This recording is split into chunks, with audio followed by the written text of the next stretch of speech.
तो यदि आपने पिछला वीडियो ना देखा हो तो मैं संक्षेप में चीजों को रिवाइज करवा देता हूं। हमने देखा था, हमने हाइड्रोजन परमाणु के लिए बोर मॉडल को समझा था, जिसमें नाभिक में एक प्रोटॉन उपस्थित होता है और कक्षा में एक इलेक्ट्रॉन चक्कर लगाता है।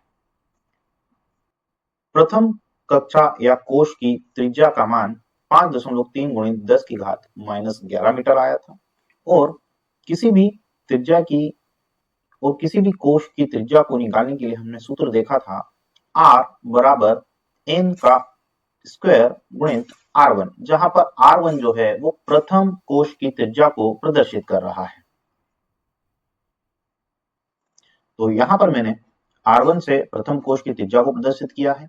यह इलेक्ट्रॉन चक्कर लगा रहा है इस दिशा में, जिसका द्रव्यमान m और वेग v से प्रदर्शित किया गया है। तो प्रथम कोश की त्रिज्या को हम लिख सकते हैं R1 बराबर 1 का स्क्वायर गुणित R1। तो R1 बराबर यह आ जाएगा 5.3 गुणित 10 की घात -11 मीटर। पिछले वीडियो में ही हमने वेग का सूत्र भी देखा था, जो कि था v बराबर nh divided by 2 pi m r,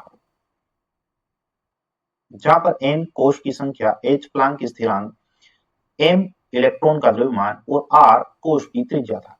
यह हमने कोणीय संवेग के क्वांटीकरण सिद्धांत द्वारा निकाला था।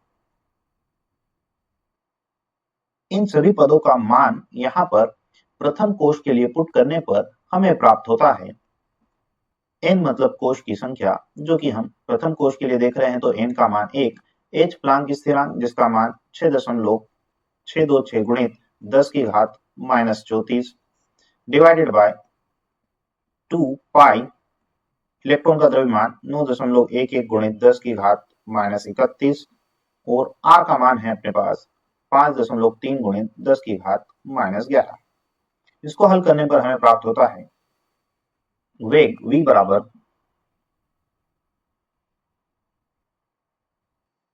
लगभग 2.2 गुणित 10 की घात 6 मीटर प्रति सेकंड।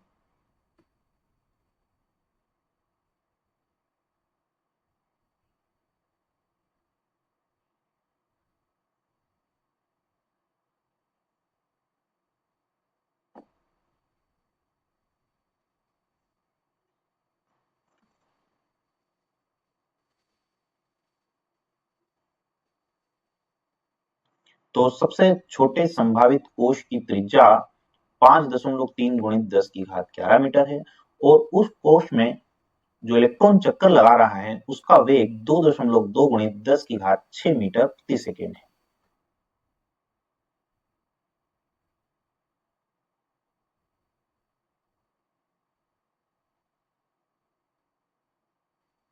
इसी तरह से हम दूसरे किसी भी कोश में इलेक्ट्रॉन का वेग और उस कोश की त्रिज्या इस सूत्र से कैलकुलेट कर सकते हैं। तो चलिए अब दूसरे कोश की बात करते हैं। तो R2 बराबर 2 का स्क्वायर गुणित R1। 2 का स्क्वायर मतलब ये हो जाएगा 4 गुणित R1। इसका मतलब ये हुआ कि जो प्रथम कोश है उसकी तुलना में दूसरे कोश की त्रिज्या 4 गुना है। यहां से यहां तक की जो दूरी होगी R2 वो होगी R1 का 4 गुना।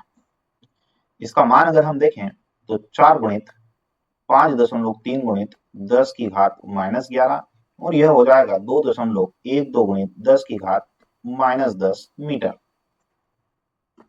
इसी तरह से हम तीसरे कोश की त्रिज्या भी ज्ञात कर सकते हैं। तीसरे कोश के लिए n का मान 3, R3 बराबर 3 का स्क्वायर गुणित R1, ये हो जाएगा 9 गुणित R1। R1 का मान पुट करने पर यह हमें मिलेगा कुछ इस तरह से 4.77 गुणित 10 की घात -10 मीटर। तो आप देख सकते हैं कि तीसरे कोश की त्रिज्या पहले कोश की त्रिज्या का 9 गुना है।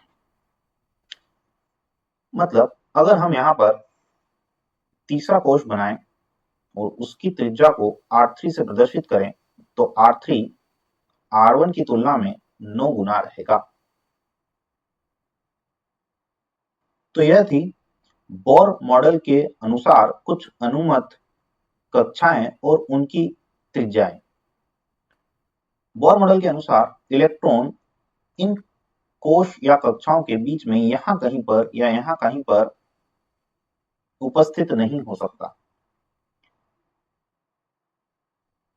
चूंकि कोणीय संवेग क्वांटित होता है तो कुछ त्रिज्याओं में ही या कुछ